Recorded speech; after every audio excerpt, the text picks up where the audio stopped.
फरूक भाई को कल रात एयरपोर्ट पे एफआईए हुकाम की जानिब से रोका गया।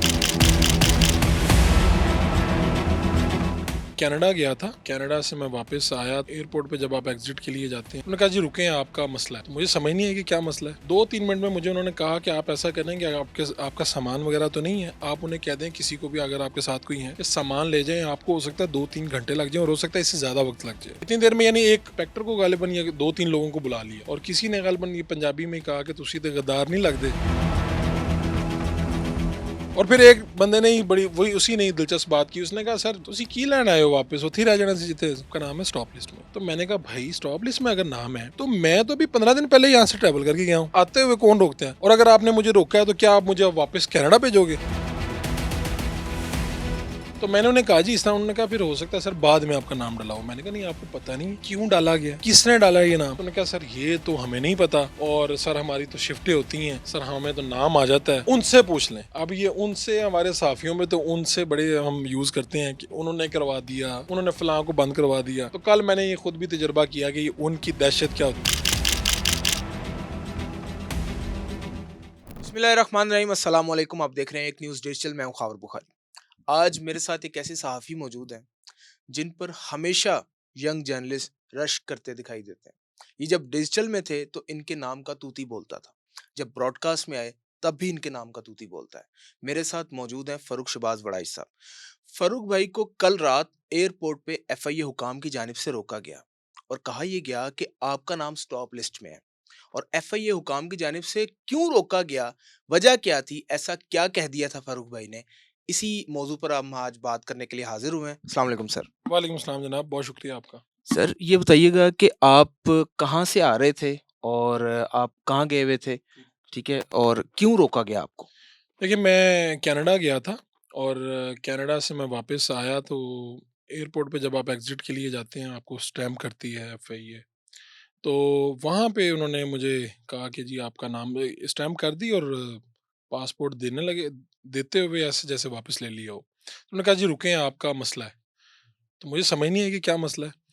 तो उन्होंने कहा 1 मिनट। फिर 2-3 मिनट में मुझे उन्होंने कहा कि आप ऐसा करें कि आपका सामान वगैरह तो नहीं है, आप उन्हें कह दें किसी को भी अगर आपके साथ कोई है कि सामान ले जाएँ। आपको हो सकता है 2-3 घंटे लग जाएँ और हो सकता है इससे ज़्यादा वक़्त लग जाए। तो इतनी देर में यानी एक उन्होंने इंस्पेक्टर को गालिबन या 2-3 लोगों को बुला लिया। वो चेक-चुक करने लग पड़े। फिर 1-2 ने कहा ये तो वही हैं। एक ने पहचान लिया, उसने कहा जी बड़ा साहब हम तो आपके शोज़ वगैरह भी देखते हैं। और किसी ने गालिबन ये पंजाबी में कहा कि तुसी ते गद्दार नहीं लगदे।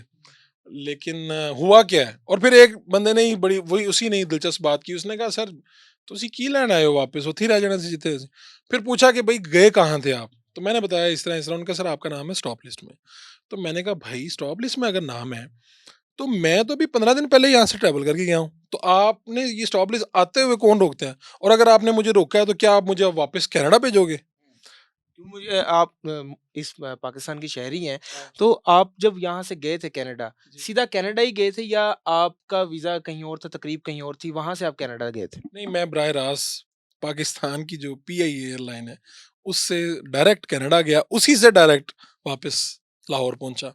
तो मैंने उन्हें कहा जी इस तरह। उन्होंने कहा फिर हो सकता है सर बाद में आपका नाम डाला हो। मैंने कहा नहीं, आपको पता नहीं है क्यों डाला गया, किसने डाला ये नाम? तो उन्होंने कहा सर ये तो हमें नहीं पता, और सर हमारी तो शिफ्टें होती हैं, सर हमें तो नाम आ जाता है, और आपको पता है कौन नाम डलवाते हैं, उनसे पूछ लें। ये उन्होंने कहा। अब ये उनसे हमारे साफियों में तो उनसे बड़े हम यूज़ करते हैं कि उन्होंने करवा दिया, उन्होंने फलां को बंद करवा दिया। तो कल मैंने ये खुद भी तजर्बा किया कि उनकी दहशत क्या होती है और चीज़ें क्या होती हैं। नहीं सर, जब आपको बिठाए रखा था, किसी तन्हा कमरे में बिठाए रखा था, कोई टॉर्चर वगैरह करने की कोशिश की गई या फिर आपके ऊपर कोई दबाव डाला गया, किसी किस्म का भी? नहीं, एक तो ये कि उनकी बड़ी मेहरबानी थी कि मेरे से बड़ा पोलाइट बोलते रहे। और जब उन्होंने यही कहा ना, ये भी कर्टसी है कि आप बता दें, आपका सामान लेके चला जाएँ अगर आपको कोई लेने आया है या जो भी है आपके साथ कोई है तो। तो ये बंदोबस्त कर लें। दूसरा सर कुछ देर आपको रुकना पड़ सकता है, हो सकता है इससे ज़्यादा देर, हो सकता है हमें किसी के हवाले करना पड़े। मैंने वो बात अंदर जाके उन्होंने मुझे ऑफ़िस ले गए, वहाँ पे कोई भी नहीं था। वहाँ पे मुझे बिठा दिया। तो उन्होंने कहा सर आप बैठें, कोई चाय वगैरह लेंगे ये वो? मैंने कहा नहीं, सर बस हमारी कुछ कार्रवाई है हम वो कर लें।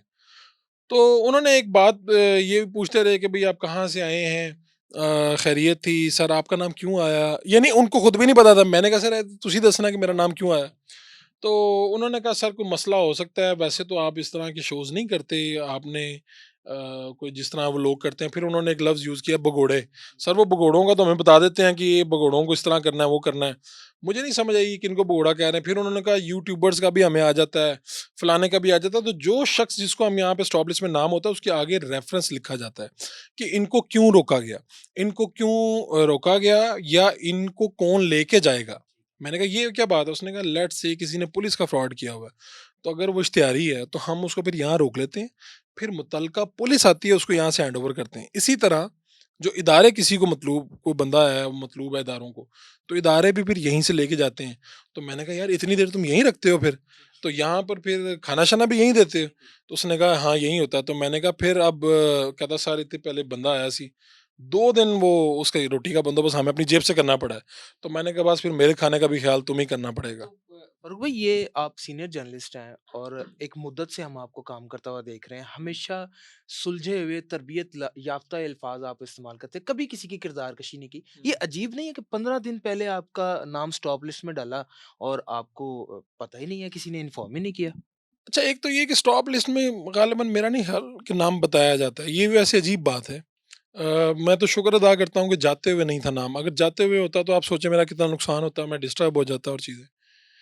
अभी भी मेरे लिए परेशानी तो है, मैं बहुत ज़्यादा बाहर जाता हूँ, सैरो-तफ़रीह के लिए जाता हूँ।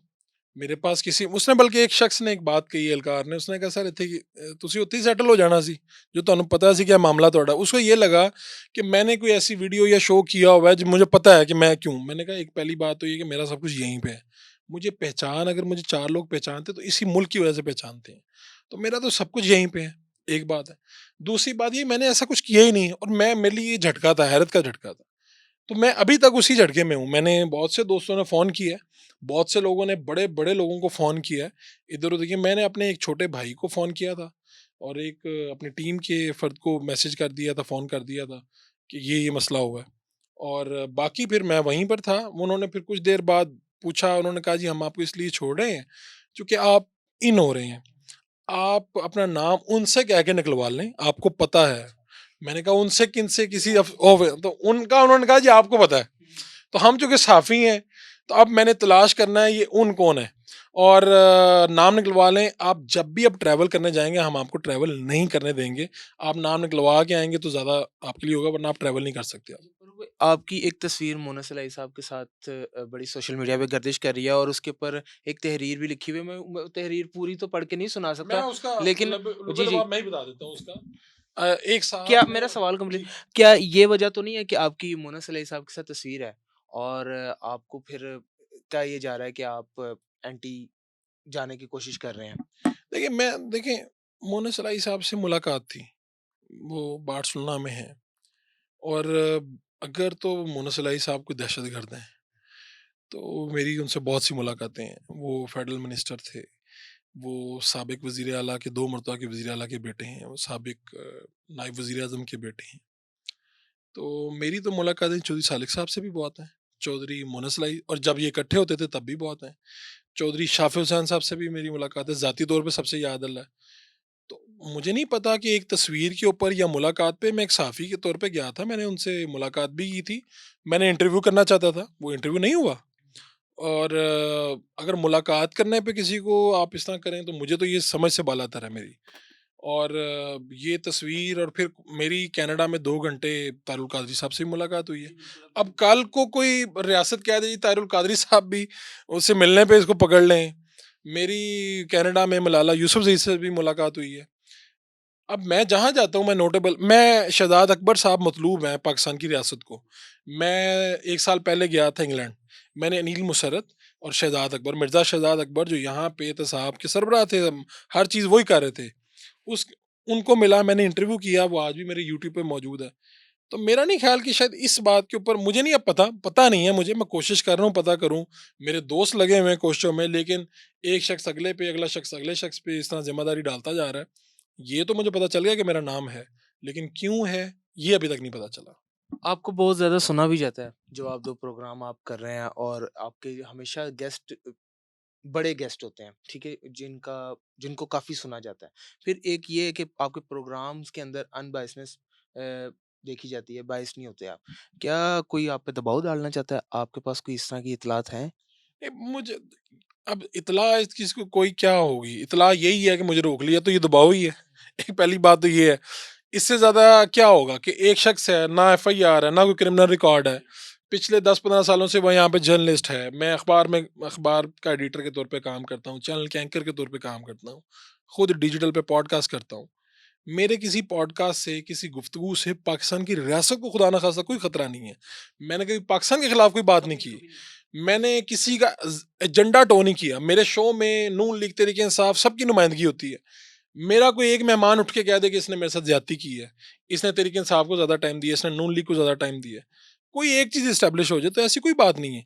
तो ये तो दबाव ही है, लेकिन ये ऐसा अनदेखा दबाव है जिसका मुझे पता नहीं है कि कौन प्रेशराइज कर रहा है, किसको ये पड़ी हुई है कि वो मुझे रोके, मुझे मुल्क से बाहर ना जाने दे।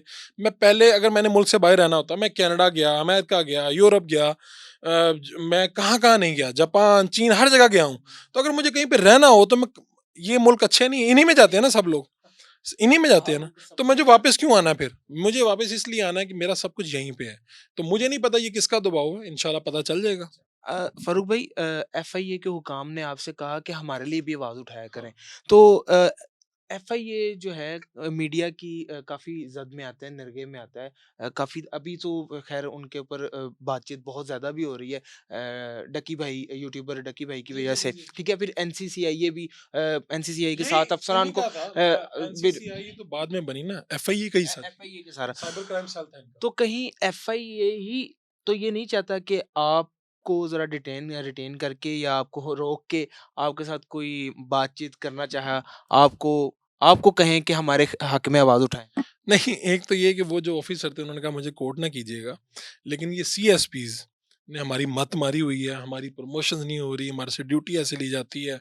तो उसने मौका गनीमत समझा कि मैं उनके पास बैठा हूँ, तो मेरे से ये मुतालबा कर दें। उन्होंने कहा आप बड़े अच्छे प्रोग्राम करते हैं, हमारा भी इशू उठाएँ ना। तो ये तो हमारे साथ बड़े दिलचस्प वाक़यात हो जाते हैं। जैसा मैंने कहा कि वापस जब मैं निकल रहा था तो उन्होंने मुझे दोबारा एक मरतबा फिर रोक लिया, मैं बाहर निकल रहा था, तो आवाज़ दी कि रुक जाएँ। रुके सर? तो मैंने देखा पीछे मुड़ के, कहा सर एक सेल्फी ले लेते हैं, यादगार होगी। तो एक दूसरे अफ़सर को उसने कहा कि तुम भी आ जाओ तस्वीर में। तो उसने आगे से पंजाबी में कहा मैं मरना है? यानी कि मैं क्यों इस तस्वीर में मरूँगा मैं हमेशा। तो बात ये कि ये ना स्टॉप लिस्ट में ना नाम डालना कोई इतना आसान नहीं है कि आज मेरा, अगर मैं एफआईए में कोई डायरेक्टर हूँ और मैं कहूँ इसका नाम डाल दूँ, तो ऐसे नहीं डाला जा सकता।